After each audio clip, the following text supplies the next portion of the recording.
Hi, I'm Ali, and in today's episode, we're showing you what you can get up to on those afternoon sea days, so stick around.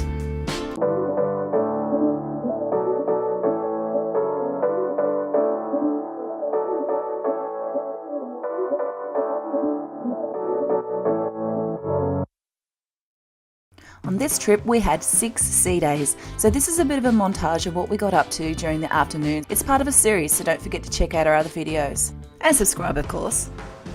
We spend a lot of our time walking around the ship trying to explore as much as we can. Luckily, we went down and checked our onboard account this morning.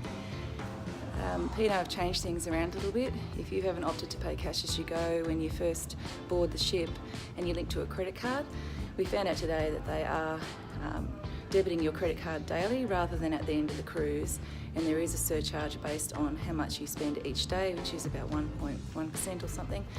So if you're booking, something to keep in mind. The Atrium is located in midship, and this is where you can come to shop, have tea and coffee, go and visit guest services if you need anything, and generally just hang out. Mixing it again at the mixing bar.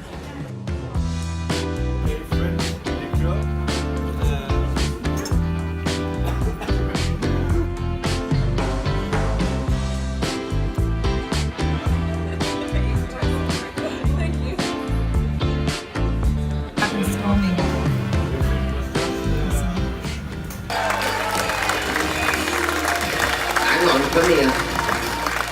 Right, so after that Oscar-winning performance, where can we find you on board? Some nickname. There are things scheduled every hour on the ship, including this one, which is where all the stewards get together and have a bit of a competition for towel folding. Certainly makes my folding at home look a little bit bland. You'll find a scheduled list of activities in your Good Times magazine, which is delivered to your cabin each evening. And I would suggest heading along to some of the events and activities that are on there, even if you think you might not like it, because you might be surprised. Champagne and crafts. Yep. That's what you can do on a cruise. Mine's a bit wonky. He's had a few champagne. You can make a really nice wine glass. Yeah, one of those things. Yeah, so you knew No, it's yours. no one else is going to pinch in your champagne. That's right. Hang on, bugger off. Mine's a blue turtle. The entertainment team on board also do a great job of giving you a few laughs. That's what it feels like to be castrated. He is obviously dead. And there's. I'm astounded. Dukes, duchesses, very cosmopolitan sorts. Why this morning I could have sworn I saw my old friends. A great sporting event for the afternoon is to go up to the pantry and get some lunch. And to follow that up with a relaxing dessert on the top deck with the all-natural New Zealand ice cream. Mr. Macadamia Man. We managed to find ourselves a lounge up on the top deck and watched a few of the activities, including the people sailing past us on the Zipline, and laughed at how many people they actually can fit in a spa. It's meant to be 4 people at a time, but they're not enforcing that rule.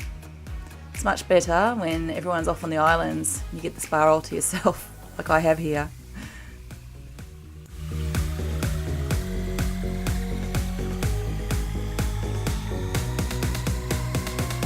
Deck lounges are hard to come by, but this is a nice spot to watch a movie for the afternoon.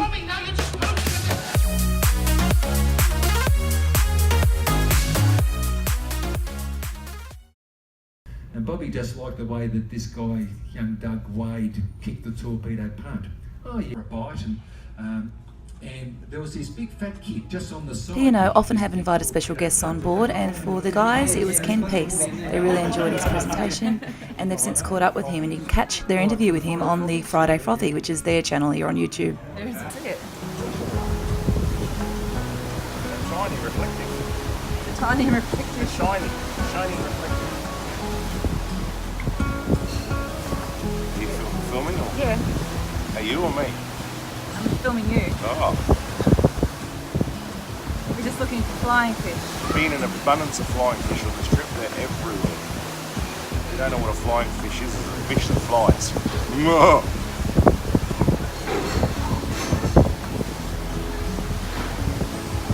There's plenty of flying fish on this trip.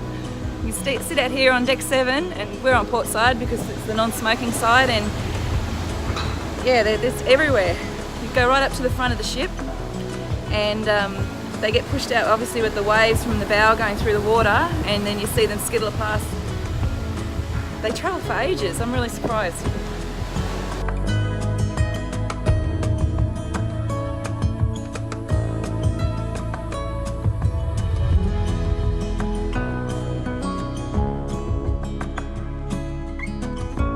We spent a lot of time on deck 7. It was close to the bar, and we had lots and lots of games of shuffleboard as well. A lot of fun. I just challenged Jeff to a game of shuffleboard. Final scores, 96 me, and how many, Jeff? 20%. You're really there. I don't know if you've ever played the shuffleboard before, right? But you've got numbers to score, and then at the back you've got 10 off, right? So if you get the 10 off, you lose 10 off your score. And she's really bad at hitting that. You're just really good at it.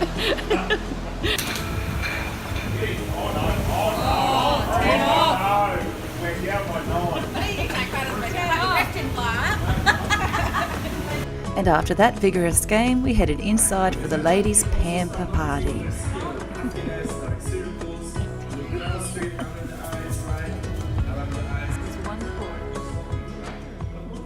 There's heaps of dance classes too, so if you've ever wanted to learn, this would be the time to do it.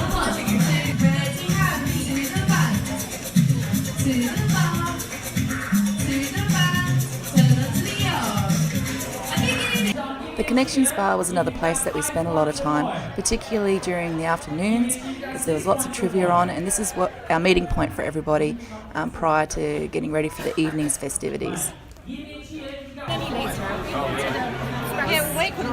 How about I take it? Number 3. Hang on, I've got carbon tunnel. 3.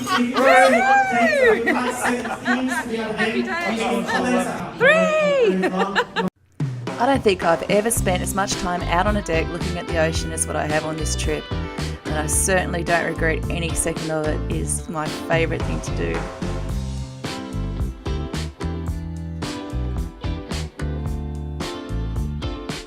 The golden reflection on the water is just a sign of what it's like at home at the moment. We've got Tasmania with fires at Zen and across the Central Highlands, and some really hot weather in Melbourne, so it'll be interesting to see what we're going back to when we get back home.